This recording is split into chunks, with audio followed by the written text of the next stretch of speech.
Halo guys, apa kabar kalian semua? Mimin di sini bakal melanjutkan alur cerita Sword Star. Disclaimer dulu bahwa kemungkinan besar ada perbedaan antara novel dan versi Donghua-nya, tapi alur cerita utamanya tetap sama. Jadi tanpa ragu, Mimin akan membawakan alur ceritanya. Ada Saweria guys, dari Bang Arafik katanya semangat Gan. Ada juga dari Bang Pujianto, sehat selalu Min. Salam sehat kaya raya bahagia, amin. Dan yang terakhir dari Bang Ahyarnas, katanya mantap. Wah, Mimin jadi semangat ya dengan adanya ketiga Saweria ini. BTW guys, sabar ya, belum bisa upload tiap hari.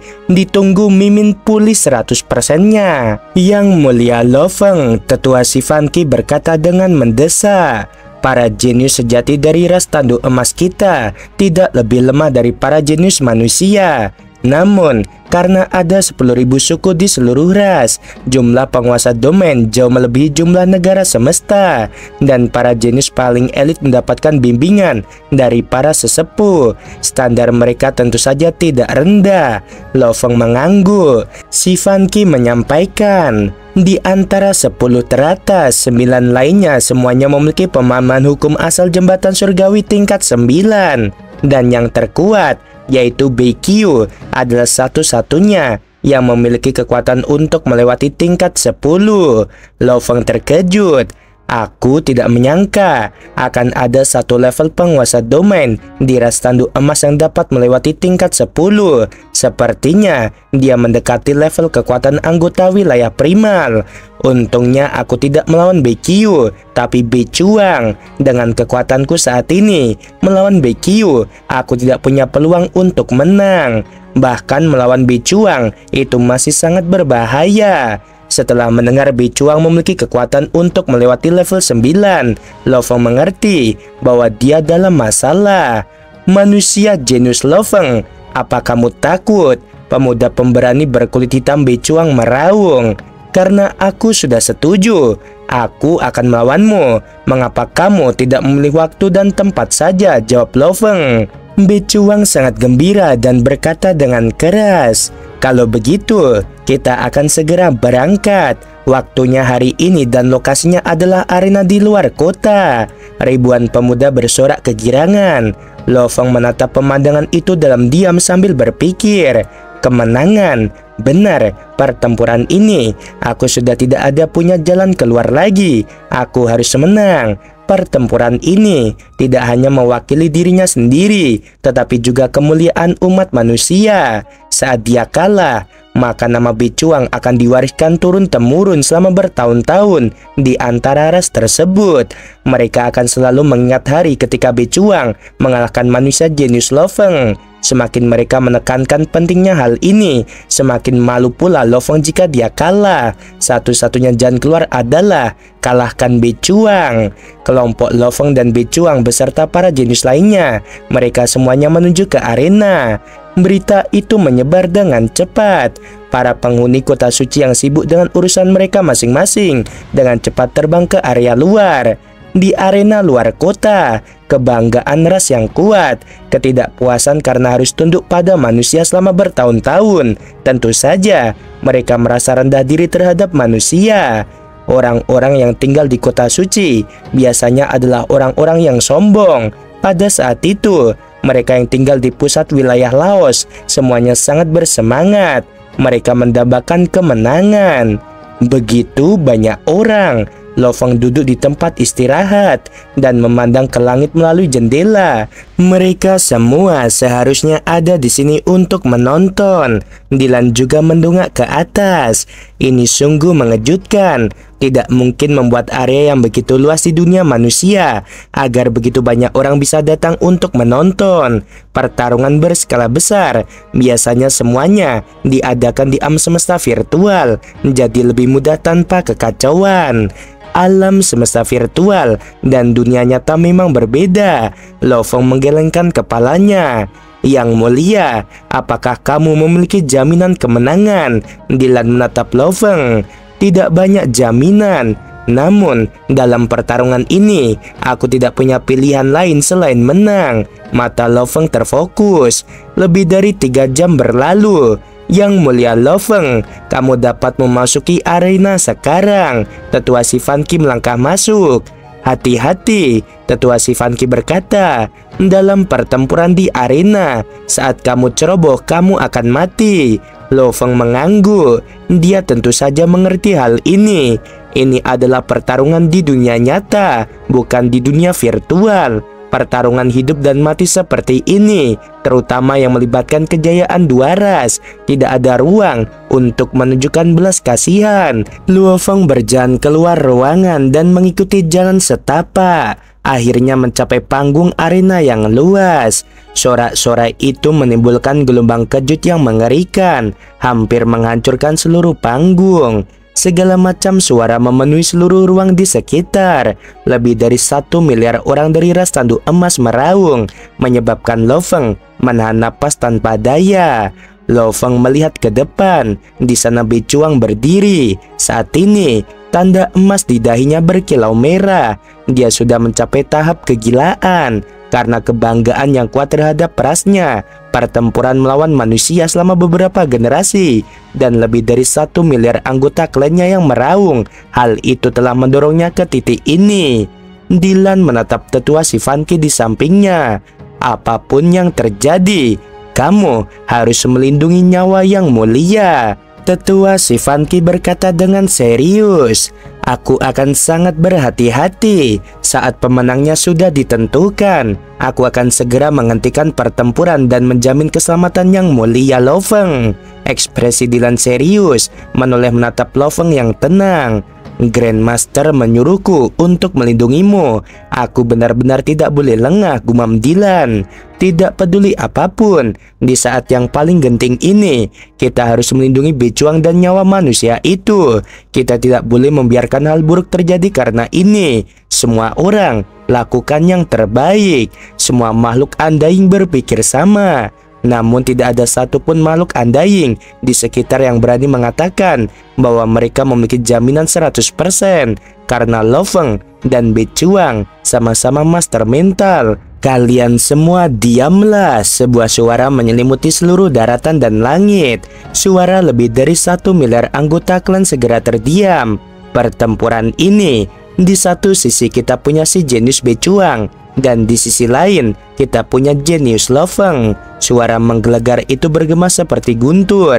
Peraturannya sederhana. Jika satu pihak mengaku kalah atau dikalahkan, pertempuran akan berakhir. Sekarang juga pertempuran Becuang dan Lo Feng akan dimulai. Kedua peserta berjarak sekitar 10 km. Mereka secara bersamaan naik ke udara dan melayang di sana.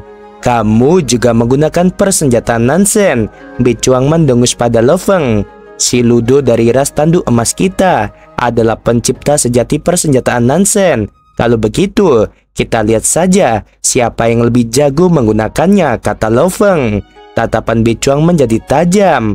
Mereka berdua menggunakan persenjataan Nansen level 6, yaitu dunia pedang. Dunia Becuang tampaknya lebih besar. Lebih dari 1 miliar anggota suku tanduk emas tengah berdiskusi pelan, menyaksikan dengan penuh semangat. Kedua dunia pedang baru saja terbentuk dan langsung berbenturan. Energi bilah yang tak terhitung jumlahnya hancur.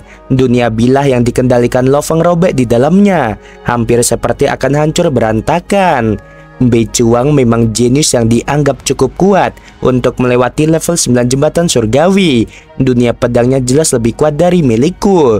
Lo Feng meraung dan segera meningkatkan amplitudo energi rohnya hingga lebih dari 3200 hingga maksimal, menyebabkan dunia pedang yang goyang itu langsung menjadi stabil dan lebih kuat dari sebelumnya. Kedua dunia pedang itu saling beradu lagi, dan setiap benturan mengguncang seluruh ruang di sekitarnya. Ekspresi Becuang berubah untuk membuat dunia pedang mencapai tingkat kesempurnaan terakhir. Biasanya diperlukan kemampuan untuk melewati tingkat ke-9 jembatan surgawi. Bahkan setelah Lo Feng berlatih selama 50 tahun, pemahaman hukum asal-usulnya hanya sekitar puncak level ke-7. Tidak ada cara lain dengan amplitudo energi roh lebih dari 3200. Penggunaan energi rohnya meningkat lebih dari 32 kali lipat. Itu juga memungkinkan kendalinya atas dunia pedang untuk langsung mencapai level 9. Sementara yang lain hanya memiliki satu. Aku memiliki 32 orang untuk mengendalikan dunia pedang. Bahkan jika pemahamanku lebih rendah, aku masih bisa mencapai level itu. Kedua-dua bilah dunia pedang itu awalnya saling berbenturan, namun dunia becuang tiba-tiba semakin mengecil. Demikian pula, kepadatannya pun semakin tinggi dan tinggi. Akhirnya membentuk bilah kristal yang sepanjang 10 meter yang menutupi tubuhnya. Bilah sepanjang 10 meter itu telah sepenuhnya menyelimuti dunia pedang di dalamnya. Ini adalah tingkat ketiga dari dunia pedang. Padatkan Lo Feng meraung. Dengan amplitudo energi roh lebih dari 3200, dunia luas dengan diameter 10 km itu langsung menyusut dan seketika membentuk bilah kristal sepanjang 10 meter. Dia berdiri di dalam bilah itu. Kamu akan kalah, Becuang meraung. Dengan mereka berdua menggunakan bilah kristal dan mengendalikannya, mereka meninggalkan pelangi emas saat mereka menyerbu ke arah satu sama lain dan mulai bertarung lagi. Pedang kristal Becuang secepat kilat tak terduga dan ganas. Pedang Lo Feng bagikan memiliki kekuatan yang mencangkup segalanya, menusuk dan lugas. Keduanya memiliki gaya yang sangat berbeda. Lo Feng mendongak dengan tajam dan menemukan bahwa bilah kristalnya robek di bagian atas. Dia tidak bisa menahan rasa terkejutnya. Dalam benturan tingkat ini, bilah kristalnya tidak lagi stabil seperti sebelumnya dan hampir hancur. Kekokohannya tidak akan bertahan lama. Logika yang sederhana, apakah kamu tidak mengetahuinya? Becuang meraung. Sungguh mengecewakan. Kejeniusan manusia sebenarnya hanya memiliki sedikit kekuatan. Aku bahkan belum menggunakan 70% dari kekuatanku. Lihat gerakan terkuatku. Pedang getaran luar angkasa.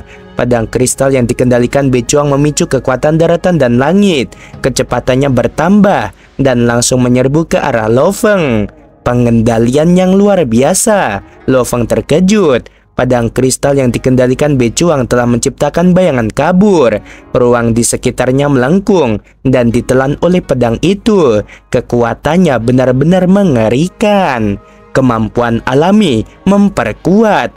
Mata Lo Feng berbinar. Di dalam dunia internalnya, binatang bertanduk emas raksasa itu mengangkat kepalanya. Cahaya keemasan yang menyilaukan melesat keluar dari tanduk di dahinya. Cahaya itu menyelimuti seluruh tubuhnya dan kemampuan alaminya pun terpicu. Kekuatan kesadarannya langsung berlipat ganda. Prajurit darah, energi sungai darah, aktifkan. Lo Feng tampak seperti sedang gila menghadapi persenjataan Nansen yang luar biasa milik lawannya. Lo Feng telah melepaskan kemampuan alaminya untuk memperkuat dan energi sungai darah dari tubuh buminya. Semenjak menggunakan kemampuan alaminya semakin kuat dan kesadarannya meningkat, kendalinya terhadap bilah kristal juga meningkat. Mata Lo Feng merah padam. Pisau getaran angkasa. Pedang kristal Becuang juga menembus jarak berkilo-kilometer dan mencapai Lo Feng. Rasanya seperti planet Mars yang bertabrakan dengan planet bumi.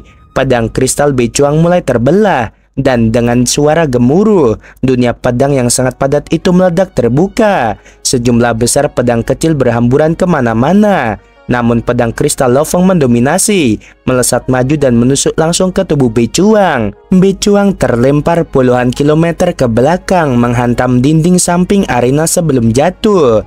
Pada saat genting barusan, seharusnya ada makhluk andaing yang menyelamatkannya, pikir Lo Feng. Itu bagus juga. Saat dia melancarkan gerakannya, dia sama sekali tidak menahan diri. Ketika Lo Feng melayang di udara di atas arena dengan bilah kristalnya, lebih dari 1 miliar anggota klan ras tanduk emas terdiam. Sejak awal pertempuran, Becuang selalu tampak di atas. Bahkan menjelang akhir, dia masih sangat percaya diri saat dia melepaskan jurus terkuatnya. Namun hasilnya terbalik. Kejeniusan manusia tiba-tiba bangkit dalam kekuatan dan menghancurkan Becuang. Selamat yang mulia, kata Dylan sambil tersenyum.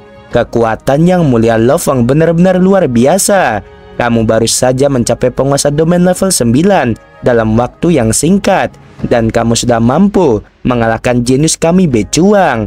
Tetua si Funky memberi selamat kepadanya. Namun, dari nada suaranya, orang bisa merasakan bahwa dia tidak sepenuhnya senang.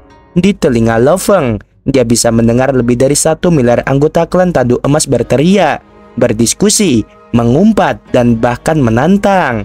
Orang-orang biasa dari ras ini sangat mengharapkan kemenangan. Kekalahan Becuang memang akan membuat mereka marah dan tidak puas. Tetua si Funky menggelengkan kepalanya dan mendesah pelan. Namun, mereka adalah warga sipil biasa dan perspektif mereka sempit. Mereka tidak dapat melihat perbedaan yang sebenarnya antara ras manusia dan ras tanduk emas kita. Hanya kemenangan pertempuran jenius saja tidak ada gunanya dalam menghadapi kelangsungan hidup seluruh ras kita. Lo Feng mengangguk. Yang mulia Lo Feng, mari kita pergi dari belakang, kata tetua si Funky. Kelompok Lo Feng dengan cepat melesat menembus langit dan menuju kota. Tanah suci adalah tempat paling suci di seluruh dunia Laos. Ada beberapa tempat pelatihan di dalamnya yang khusus disiapkan untuk para prajurit ras tanduk emas. Salah satunya disebut Menara Teknik, dan yang satunya lagi adalah Menara Prasasti Suci. Dari segi kepentingan, tentu saja Menara Prasasti lebih tinggi. Lihat, tetua si Funky menunjuk ke arah kejauhan ke sebuah menara putih yang tingginya lebih dari 100 km. Itu adalah Menara Teknik, tempat teknik-teknik yang tak terhitung jumlahnya. Di sana, kamu dapat membaca ringkasan dari banyak teknik. Tetua si Funky itu menunjuk ke menara emas lainnya. Yang mulia, memiliki kesempatan untuk mempelajari prasasti itu sendirian. Kamu akan memasuki menara itu. Seluruh tanah suci adalah kota di dalam kota. Tetua si Funky menunjuk ke sekeliling. Ada tempat tinggal yang cukup kuno tanpa dekorasi mewah. Semuanya dibuat sederhana dan tampak kuno. Dengan sekali pandang, sejumlah besar dari mereka memancarkan nuansa kuno yang sangat istimewa. Untuk memiliki tempat berlatih di sini, seseorang harus menjadi prajurit yang sangat dihormati dan kuat, atau menjadi seorang jenius sejati, atau yang dihormati para sesepuh. Mereka yang berlatih di tanah suci ini adalah harapan masa depan ras tanduk emas kita. Yang mulia, ras tanduk emas kami telah menyiapkan tempat untuk kamu tinggal. Silahkan ikuti aku. Setelah beberapa saat, sebuah tempat pelatihan kuno segera terlihat. Lo Feng dan kelompoknya berdiri di depannya sementara tetua itu menuju ke arah bangunan yang lain. Ini sudah dianggap sebagai tempat yang sangat besar di dalam tanah suci ini. Yang mulia dapat menempatkan pengawalmu di sini, dan bahkan setelah sebulan mempelajari tablet itu, kamu dapat tinggal di sini dan perlahan-lahan menyerap keajaiban tablet itu. Di luar ruangan, seorang pria bertanduk emas berbaju besi hitam membungkuk hormat. Mulai hari ini, tempat ini akan menjadi tempat tinggalmu. Kamu dapat tinggal sama yang kamu inginkan. Lo Feng tersenyum dan mengangguk. Dilan, ikuti aku untuk memeriksa tabletnya. Lo Feng tersenyum. Lo Feng membawa Dilan, tetua si Funky, dan Kasna berjalan sejauh lebih dari 100 km, lalu tiba di depan menara tablet suci yang megah. Dia menatap menara yang seluruhnya berwarna emas, yang tingginya lebih dari 100 km. Sebuah suara berat bergema di dalam kesadaran Lo Feng. Aku adalah penjaga tablet suci. Kamu punya waktu sebulan untuk mempelajari tablet suci itu sendirian. Maukah kamu memulainya sekarang? Lo Feng mengangguk. Dilan, kalian semua bisa kembali dulu. Aku akan mempelajari prasasti suci dan akan keluar dalam sebulan, kata Lo Feng sambil melangkah masuk. Saat memasuki menara, ia merasakan hawa dingin yang menusuk tulang. Hanya dengan bernapas, ia dapat merasakan suhu dingin meresap ke dalam tubuhnya. Manusia Lo Feng, aku adalah pelindung tablet suci. Kamu bisa memanggilku pelindung. Seorang pria berkulit merah gelap yang seluruhnya tertutupi oleh baju besi hitam yang indah hanya memperlihatkan mata ungunya melalui helmnya. Ia berdiri di sana sambil memancarkan energi tajam yang sangat mengerikan. Di sampingnya ada sebuah pisau besar setinggi 3 meter yang tertancap di tanah. Itu memberi Lo Feng tekanan tak berbentuk. Itu tidak tampak lebih lemah dari kaisar sejatian. Lo Feng langsung menuju ke jalan setapak hitam dan melanjutkan perjalanan. Dengan sangat cepat, dia memasuki aula yang sangat luas. Sambil melihat ke atas, dia bahkan dapat melihat atap menara yang tingginya lebih dari 100 km. Jelas, seluruh menara hanya memiliki satu tingkat. Dan di dalam aula yang luas ini, terdapat kristal yang megah. Itu tablet kristal suci. Tablet itu terbentuk dari kristal berwarna hijau tua dan memancarkan energi yang membuat orang menahan napas. Ini berbeda dari 52 tablet kekacauan utama manusia. Pertama, bahannya berbeda dan sensasinya juga berbeda. Luo Feng berdiri di depannya dan melihat tablet kristal hijau setinggi 300 meter. Di atasnya ada gambar iblis aneh. Iblis berbentuk manusia yang melolong. Seluruh tablet kristal itu hanya memiliki satu gambar ini, dan bagian tengahnya sebenarnya memiliki lubang berbentuk kerucut. Lo Feng bergumam pada dirinya sendiri. Dia tidak banyak berpikir lagi setelah itu dan mulai memeriksa tablet itu. Kesadarannya tak dapat menghindar untuk terhisap ke dalam gambaran iblis itu. Lo Feng baru saja memperoleh sedikit pemahaman. Pada titik ini, dunia internalnya yang terhenti di level puncak penguasa domain tampaknya telah terpengaruh oleh sesuatu, lalu tiba-tiba mulai bergetar. Luo Feng terkejut. Ia segera menarik diri dan langsung memahami apa yang sedang terjadi. Dunia internalku sedang berevolusi dan menembus ke level penguasa sektor. Pada saat ini, diameter dunia internal lebih dari 10 kali lebih besar dari sebelumnya. Kesadaran Lo Feng sangat kuat, mengendalikan seluruh proses ini secara langsung. Cahaya emas langsung berkumpul menjadi satu tubuh dan menjadi batu emas berbentuk menara emas yang hanya seukuran jari. Batu ini melayang di dalam kolam dunia ganda. Namun, hal itu menyebabkan seluruh ruang di sekitar beria, akhirnya mengguncang seluruh dunia internal. Batu dunia bertanduk emas. Seekor binatang bertanduk emas hanya dapat menghasilkan satu batu sepanjang hidupnya. Itu adalah batu yang terbentuk dari esensi dunia internal, mengandung emas dan ruang. Ini harta karun sejati, seru Lo Feng. Seiring berubahnya dunia internal, inti tubuh bumi Lo Feng pun mulai mengalami perubahan. Kristal jiwa dan energi genetiknya mulai mencair, menjadi cairan di bawah energi tak berwujud. Keduanya mulai terjalin, dan saat energi roh dan energi genetik bersentuhan, keduanya menyatukan kesadaran dan tekadnya. Dunia internal telah berhasil terbentuk. Sejauh pengetahuanku, banyak dunia internal penguasa sektor hanya memiliki diameter lebih dari 10.000 km. Namun, milikku memiliki diameter lebih dari 10 juta kilometer. Semakin besar dunia internal, jumlah yang dibutuhkan untuk mempertahankan inti juga lebih banyak. Di dalam inti, roh dan energi genetiknya telah menyatu sepenuhnya. Dan sesuai dengan evolusi alami alam semesta, terbentuklah mutiara asal. Mutiara itu berputar sedikit dan melepaskan benang-benang tak berujung yang terhubung ke inti utama. Inti utama dengan demikian mulai berubah. Dari penjelajah bintang hingga tingkat penguasa domain, inti ini selalu berupa kristal setengah tembus cahaya dengan ukiran emas yang rumit. Ia bersinar dengan cahaya keemasan dan sangat misterius. Namun, setelah melangkah ke tingkat penguasa sektor, inti tersebut menyerap benang-benang energi dunia internal, energi sumber, dan energi alam semesta, membentuk inti yang tampak normal. Lo Feng terkejut. Inti diriku sekarang harus menopang dunia internal yang berdiameter 10 juta ini. Ini sudah menjadi inti dari banyak puncak penguasa sektor. Dan bahkan lebih mengerikan dari itu, ketika aku mencapai puncak penguasa sektor, inti ini tingkat apa yang akan dicapainya. Tidak heran jika binatang bertanduk emas itu memiliki 3 kemampuan alami, dengan ingatan yang diwariskan dan umur yang 10 kali lipat dari manusia. Namun sangat sedikit yang benar-benar mampu mencapai Undying. Merasakan kekuatan inti ini, Luo Feng mengerti mengapa menerobos ke Undying sangatlah sulit. Bahkan sekarang, bahkan jika Lo Feng melepaskan pertahanannya dan membiarkan orang lain menyerang intinya, bahkan seorang penguasa sektor puncak tidak akan mampu menghancurkannya. Tentu saja Lo Feng tidak akan memberi orang lain kesempatan untuk melakukannya juga. melangkah ke level penguasa sektor. Dunia internalku sekarang menjadi dunia yang nyata. Aku tidak hanya harus menelan logam. Penguasa sektor normal akan menggunakan kristal alam semesta untuk berevolusi dan mengubah dunia mereka.